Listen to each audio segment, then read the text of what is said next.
పునరాలోచనలో పడిందా? సో అప్పుడు అమరావతిలో ఒక భారీ బలమైనటువంటి కట్టడం ఒకటి కట్టినా కానీ ఆలోచన రాకపోయేదా వైసీపీకి?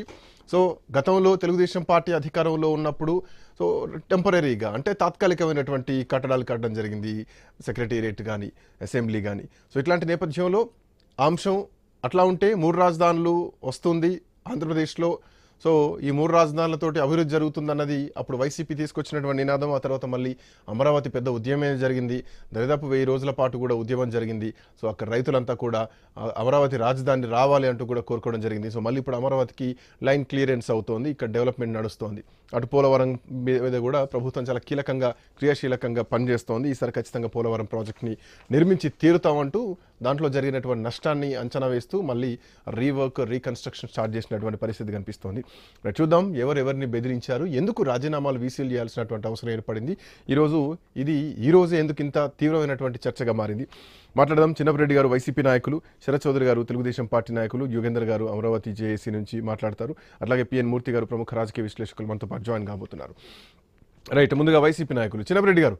సో చిన్నపరెడ్డి గారు, బెదిరించి రాజీనామాలు చేయించారు అన్నది ఒకటి వైసీపీ చేస్తోంది. బట్ బెదిరించినట్టు ఎక్కడా లేదు, కనీసం సాక్ష్యాలు కూడా మీరు ప్రూవ్ చేయలేరు, ఎక్కడా బెదిరించింది లేదు. వాళ్ళు స్వచ్ఛందంగా వాళ్ళంతటా వాళ్ళు రాజీనామాలు చేసి వెళ్ళిపోయారు. సో టీడీపీ ప్రభుత్వం వచ్చిన తర్వాతనే జరిగింది అఫ్ కోర్స్, బట్ ఇది ఇక్కడ బెదిరింపులు అనేవి ఏమీ లేవు అన్నది లోకేష్ చెప్తున్నటువంటి అంశం ఒకటి. సో దీంతో పాటు రాజధాని పైన 3 రాజధానుల పైన కూడా వైసీపీ స్టాండ్ ఏంటి అనేది ఇంకా ఒక క్లారిటీ మిస్ అవుతోంది. ఏం చెప్తారు చిన్నపరెడ్డి గారు? సార్, ఐన్యూస్ ప్రేక్షకులకు అలాగే ప్యానల్ సభ్యులందరూ కూడా నమస్కారం సార్.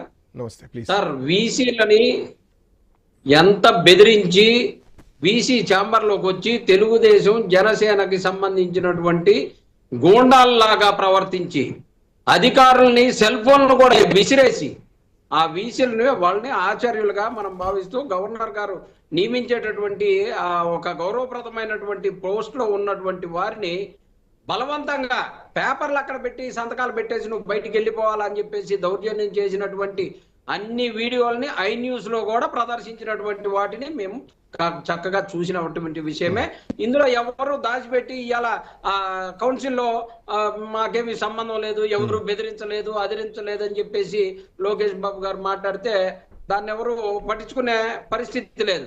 బట్ బెదిరించినట్టు ఎక్కడ వీసీలు ఎక్కడ బయటకు వచ్చి చెప్పలేదు, బెదిరించినటువంటి ఆరోపణలు కూడా లేవు. సో ఇదంతా ఒక ప్రోపగాండా నడుస్తుంది. వాళ్ళు ఎక్కడ బెదిరించి మమ్మల్ని రాజీనామా చేయించారు అన్నది కూడా రాలేదు.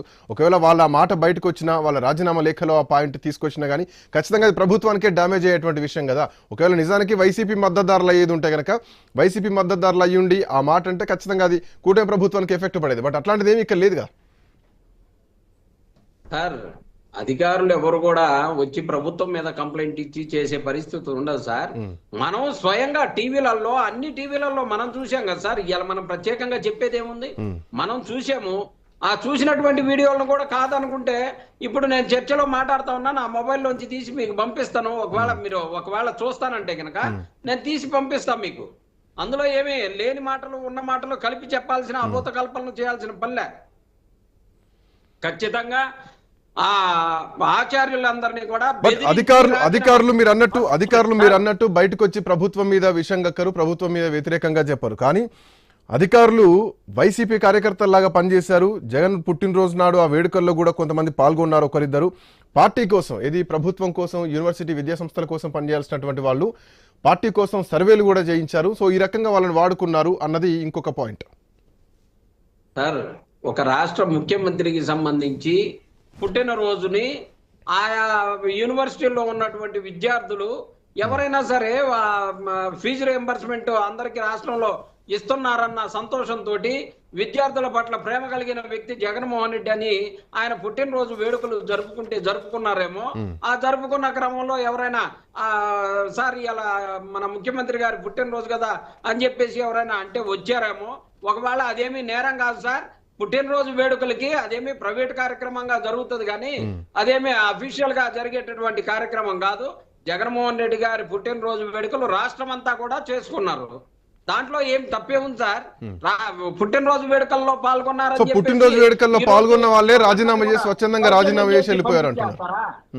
ఏమండి, పుట్టినరోజులో పాల్గొన్న వాళ్ళు వైసీపీకి దగ్గరగా ఉన్న వాళ్ళే ఈ రోజు రాజీనామా చేసి వెళ్ళిపోయారు. ఒకళ్ళేంది సార్, ప్రతి యూనివర్సిటీకి సంబంధించిన వీసీలందరూ కూడా రాజీనామాలు పోవాలని చెప్పేసి హుకుం జారీ చేసి భయభ్రాంతులకు గురి చేసి వారందరినీ కూడా అసలు నిశ్చేష్టులై చూస్తా ఉన్నటువంటి పరిస్థితి సార్. అందరూ ఇంకా అమ్మనా బూతులు మాట్లాడుతూ ఉన్నారు. అవన్నీ మనం టీవీల్లో మాట్లాడగలిగేటటువంటి మాటలు కూడా కాదు. ఎల్లో కండువాలు